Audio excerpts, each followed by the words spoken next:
नमस्ते साथीहरु, म चाहिँ मल घुम्दा भर्खर घर आइपुगे। मेरो छोरीहरु अनि मेरो नन्दसँग अनि मल जानु अगाडि चाहिँ म डलरामा पनि छिट्टो सर्ट भिजिट गरेको थिएँ। अनि डलरामाबाट के लिएर आएँ भनेर चाहिँ म हजुरहरुलाई देखाउन गइरहेको छु। यहाँ ब्यागमा छ। सो पहिलो सामान चाहिँ मैले यो पेपर टावल लिएको छु। म चाहिँ युजुअली ग्रोसरीसँगै अर्डर गर्ने गर्छु पेपर टावल, तर आज इमर्जेन्सी सिद्धिएको हुँदा चाहिँ मैले डलरामाबाट लिएर आएँ। अनि यस्तो जार चाहिँ मैले थुप्रो लिएर आएँ। चाहिँ एउटालाई 4 रुपैयाँ थियो, किनभने म चाहिँ दाल सधैँ पकाउने गर्छु। त्यही भएर मेरो हाल्ने बट्टाहरू चाहिँ कहाँ पुग्यो पहिला घर सर्दा पनि धेरै यता र उता भएको छ। यसको चाहिँ दाम कति थियो मलाई यसमा चाहिँ देखिन है। दाम नभएकोलाई चाहिँ प्राय डलरमा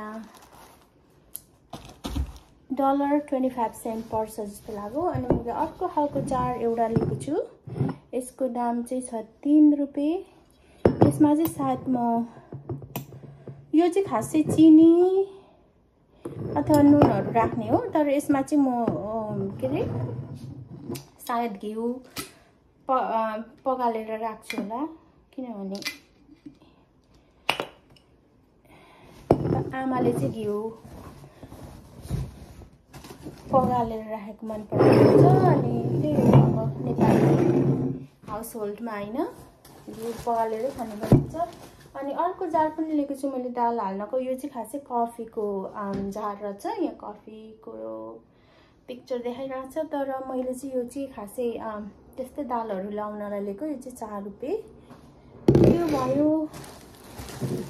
अनि अर्को एउटा त्यस्तै खालको, यस्तै भन्नाले पहिलो देखाएको थिएँ नि मैले पहिलोचोटि, त्यस्तै खालको 4 रुपैयाँ।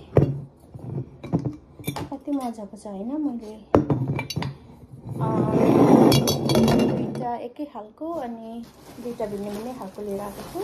अनि अर्को पनि मैले पेपर टावल लिएको छु। यो चाहिँ कति थियो, यसको त दाम पनि छैन खासै दिएको। प्राय चाहिँ यो 4 रुपैयाँ 3 रुपैयाँ हुन्छ होला। अनि अर्को चाहिँ मलमा मेरो छोरीले चाहिँ यो उसको आन्टीले किनिदिनु भएको यो के हो हाइलाइटर अरे। यसको दाम चाहिँ कति थियो, दाम चाहिँ देख्नु 7.99। मार्सलबाट लिएको, मार्सल जानुहुन्छ भने। अनि यो चाहिँ के भन्छ यसलाई, रेजर, ब्युटी रेजर। अनि अर्को थियो चाहिँ यो के हो, थिङ्क किचन ह्यान्ड ब्लेन्डर। यो चाहिँ मलाई चाहिरहेको थियो। अनि यो सँगै एउटा यसको कम्बोमा आएको छ छुरी। अनि यो चाहिँ खासै मेरो नन्दले आज किन्नु हो। अनि अरु त त्यस्तै होला। अनि हामीले आउँदै अनि केक पनि लिएर आएको थियौँ। एउटा चीज डबल चीज के हो केक हाउस र यहाँ छेउमै। त्यो चाहिँ अघि खाएर पनि आधी कति उयो भइसकेको छ हैन। त्यो चाहिँ फ्रिजरमा मैले हालिसकेको छु।